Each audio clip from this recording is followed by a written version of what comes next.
శ్రీరెడ్డి అనే పేరు ప్రతి ఒక్కరికి తెలుసు. చిన్న పిల్లల నుంచి పై స్థాయి వరకు. ఎందుకురా అంటే ఆమె రకరకాల వివాదాల్లో ఆ మధ్య అంటే చాలా రోజులు ఆ మధ్య అని కాదు గత 7, 8 సంవత్సరాలు నుంచి కొనసాగిస్తూ ఉంటూ ఎవరినైనా సరే ఎంత మాట అయినా సరే అంత మాట అనేస్తుంది.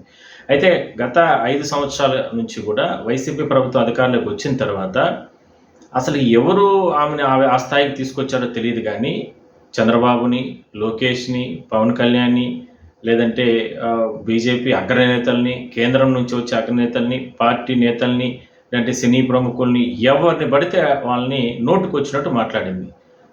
మహిళల్ని కూడా అంటే నారా కుటుంబం బాలకృష్ణకు సంబంధించిన నారా కుటుంబం, నందమూరి కుటుంబం వాళ్ళని కూడా అంటే ఏ సందర్భం బహుశా వైసీపీ నేతలు కూడా అలాంటి నేతలు కూడా మహిళా నేతలు కూడా ఎంతోమంది ఉన్నారు వైసీపీ పార్టీలో. మరి ఆ నేతలు కూడా ఎవరు కూడా బహుశా అలాంటి మాటలు మాట్లాడలేదు. అలాంటిది అంత దారుణంగా మాట్లాడింది ఆ సందర్భంలో గత 5 సంవత్సరాల్లో. అయితే ప్రభుత్వం మారింది. ఎన్‌డీఏ ప్రభుత్వం అధికారంలోకి వచ్చింది. ఎందుకు సడన్‌గా ఈ రకంగా నిర్ణయం తీసుకున్నో తెలీదు గానీ, గత 2 రోజుల నుంచి అంటే గత 4 నెలల నుంచి కూడా ఆమె ఎక్కడ కూడా పవన్ కళ్యాణ్ గారి పైన కావచ్చు, లేదా కూటమి నేతలందరి పైన కూడా ఎవరిపైన కూడా ఏం మాట్లాడడం లేదు. ప్రభుత్వానికి సంబంధించిన పెద్దల పైన కూడా ఏం మాట్లాడడం లేదు. కానీ 2 రోజుల క్రితం 2 లేఖల్ని విడుదల చేయడం జరిగింది. ఒకటి పవన్ కళ్యాణ్ గారికి, లోకేష్ గారికి. ఎందుకనంటే ప్రధానంగా ఆ లేఖల్లో ప్రభుత్వ పెద్దలకి అందరికీ కూడా సారీ చెప్తున్నాను. నా విషయంలో కావచ్చు, మా కుటుంబ విషయంలో మీరు సహృదయంతో వదిలిపెట్టేయండి. గతంలో కొన్ని పొరపాట్లు చేశాను నేను. నోటికొచ్చినట్లు మాట్లాడేసినాను. నన్ను క్షమించండి. 1000 జన్మలు అంటే భవిష్యత్తులో మరో జన్మ ఉంటుందో లేదో తెలీదు గానీ, ఎన్ని జన్మలెత్తినా అలాంటి పాప పనులు నేను చేయలేదు. అలాంటి పనులు నేను మాట్లాడేశాను మీ కుటుంబ సభ్యుల్ని. ఇది నిజంగా మహిళగా నాకే సిగ్గుచేటుగా ఉంది. రకరకాల అంశాలతో కూడిన లేఖ అయితే ఆమె విడుదల చేయడం జరిగింది. అయితే ఇక్కడ అంటే తప్పు చేసి ఈ రకంగా లేఖలు సారీ చెప్పేసి లేఖలు రాసేస్తే వదిలిపెట్టేస్తారా? మరి లేదంటే మహిళని చెప్పి వదిలిపెట్టేస్తారా? లేదంటే ఏ కోణంలో వదిలిపెడతారు? ఎందుకంటే తప్పు జరిగిపోయింది కాబట్టి కనీసం ఒక స్థాయిలో సమాజంలో మనం ప్రజాస్వామ్యంలో ఉన్నాం, సమాజంలో ఉన్నాం.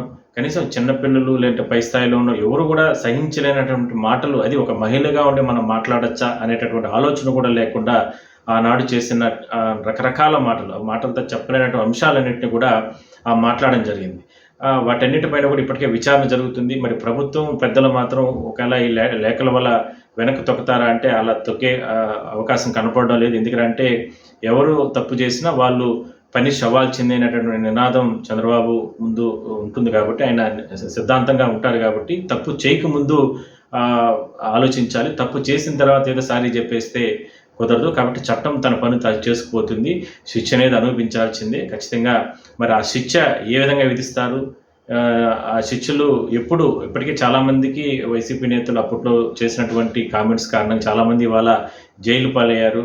మరి వాళ్ళందరూ కూడా చాలా రకాలుగా ఇబ్బందులు పడుతున్నారు. మరి శ్రీరెడ్డి విషయంలో ప్రభుత్వం లేదంటే ప్రభుత్వ పెద్దలు ఎటువంటి చర్యలు తీసుకుంటారనేది ఇప్పుడు రాష్ట్ర వ్యాప్తంగా ఒక చర్చగా నడుస్తుంది. చూద్దాం మరి ఈ లేఖలతో వెనకడుగు వేస్తారా? లేదంటే ఈ లేఖలతో ఆ మహిళ అని చెప్పి వదిలిపెట్టేస్తారా?